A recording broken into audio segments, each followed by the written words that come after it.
It's the final week of the draft long-term plan hearings at the Christchurch City Council. They're halfway through, in fact, and dozens of individuals and groups have had their say, but one suburb in particular is making their voice heard.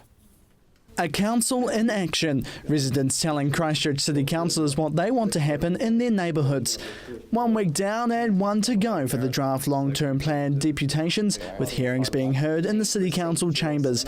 A large number of submissions being presented to councillors have come from the embattled suburb of New Brighton, and one of the local councillors is excited by the amount of eastern residents who have come forth to have their say. Very good deputations and obviously a strong push from the east, and it's good to have that. And I and a few others have been encouraging them to make their views known and to come to the council with a plan.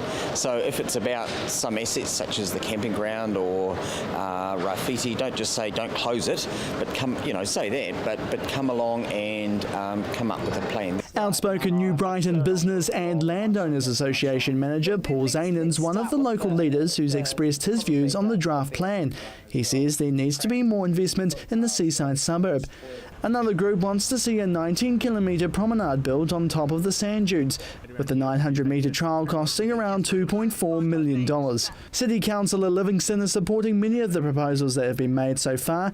He says a plan needs to be drawn up to combined ideas. You can't just have a hodgepodge of things, you need it all joined up, and a big wide strategy which by nature asks the question, why are we doing what we want to do? So you want to do something over here, here or here, but you have to ask why, and then once you sort that out, you can go ahead and do it. In a sense, you might think, it's a project here, something there. Put it all together, I think we could develop a strategy, and I think that's what we need to do for the future. He says the focus needs to be on simplicity rather than grand ideas that his cash-stricken council can't afford. Yeah, I think it's just sorting out, doing the basics well, getting right what we must get right in the public space. So we've heard things about, the toilets and the rubbish bins, the state of the mall, absolutely getting that right. We've got about 3 contracts that run in there with the mall, Marine Parade, the library pier area, so we need to, sort those out, nail those down. And he believes the other councillors understand the stricken seaside suburbs' struggles. They know New Brighton's very determined. They're hearing a clarion call, a clear message that we must listen to New Brighton, and that this is something that actually goes back decades, which we're dealing with. It's not only a recent thing, exacerbated obviously by the quakes, but it's a lot of history in this.